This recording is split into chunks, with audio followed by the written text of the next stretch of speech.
বিসমিল্লাহির রহমানির রহিম। পিতামাতার প্রতি আদব, সন্তান এবং তাদের সাথে সদ্ব্যবহার করাকে মহান আল্লাহ তাআলা নিজের ইবাদতের পরেই স্থান দিয়েছেন। তোমরা আল্লাহর ইবাদত বন্দেগী করো, তার সাথে কাউকে শরীক করবে না।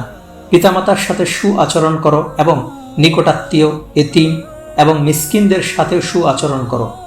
কাছের প্রতিবেশী, দূর প্রতিবেশী, চলার সঙ্গী, পথিক, পর্যটক এবং তোমাদের অধীনস্থ দাস দাসীদের প্রতিও আচরণ করো। মহান আল্লাহ তাআলা আরও ইরশাদ করেন, আমি মানব জাতিকে তাদের পিতামাতার সাথে আচরণ করার আদেশ দিয়েছি। একজন মা কষ্ট ও দুর্বলতার উপর সহ্য করে তার সন্তানকে নিজের উদরে বহন করে এবং একাধারে 2 বছর দুধ পান করায়। পিতামাতার ব্যাপারে মহান আল্লাহ তাআলা আরও বলেন, তোমাদের কাছে যদি তাদের কোনো একজন অথবা উভয়ই বৃদ্ধাবস্থায় পৌঁছে, তাহলে তুমি তাদেরকে উক পর্যন্ত বলবে না। তাদেরকে ধমক দিয়ে কোনো কথা বলবে না, বরং তাদের সাথে সম্মান দিয়ে কথা বলবে। বিনয় ও নম্রতার বাহু তাদের জন্য সম্প্রসারিত করবে। আর এই আবেদন করতে থাকবে যে, হে রব, তাদের প্রতি রহম করুন, যেমন করে তারা স্নেহ মমতার সহকারে শৈশবকালে আমাকে লালন পালন করেছেন। এক ব্যক্তি রাসূল করিম সাল্লাল্লাহু আলাইহি সাল্লামকে জিজ্ঞাসা করলেন, সন্তানের উপর তার পিতামাতার কি হক রয়েছে? রাসূল পাক সাল্লাল্লাহু আলাইহি সাল্লাম বলেন, তারা উভয়ই তোমার বেহেশত এবং দোজখ। অর্থাৎ তুমি তাদের সাথে আচরণ করলে তুমি বেহেশতবাসী, আর যদি তুমি তাদের সাথে খারাপ আচরণ করো তাহলে তুমি দোজখবাসী। সুতরাং সন্তানের প্রতি পিতামাতার গুরুত্ব অনেক। পিতামাতার মৃত্যুর পর সন্তানকে কয়েকটি কাজ করতে হবে। 1 নম্বর হচ্ছে, মৃত পিতামাতার যদি কোনো ঋণ থাকে তাহলে তা মৃত্যুর সাথে সাথে সন্তানদের পরিশোধ করে দিতে হবে।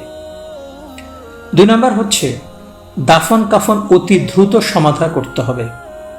রাসূল পাক সাল্লাল্লাহু আলাইহি সাল্লাম বলেন, মুসলমানদের লাশ তার পরিবারবর্গের কাছে আটকে রাখা উচিত নয়।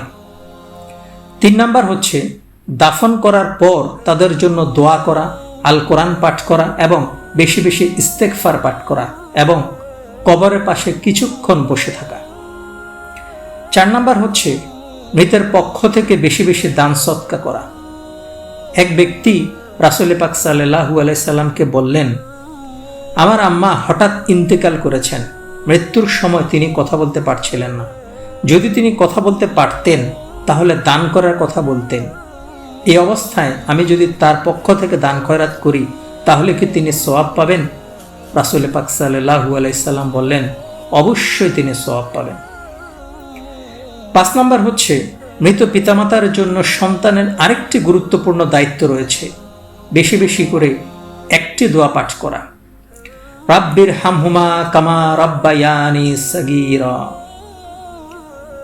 হযরত আনাস রাদিয়াল্লাহু তাআলা আনহু হতে বর্ণিত, রাসূল পাক সাল্লাল্লাহু আলাইহি সাল্লাম বলেন, যদি কারো পিতামাতা মারা যায় এবং জীবিত অবস্থায় তাদেরকে অসম্মান করা হয়েছে, এই অবস্থায় সন্তানের উচিত তওবা করা খাস দিলে এবং বেশি বেশি এই দোয়াটি পড়া, রাব্বির হামহুমা কামা রাব্বায়ানি সাগীরা। হে রব, আমার পিতামাতার প্রতি রহম করুন, যেমন করে তারা স্নেহ মমতা দিয়ে শৈশবকালে আমাকে লালন পালন করেছেন।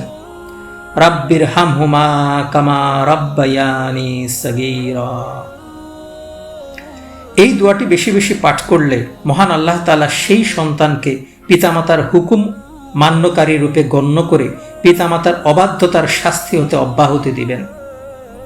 মহান আল্লাহ তাআলা আমাদের সবাইকে পিতামাতার সাথে আচরণ করার তৌফিক দিক। আমিন।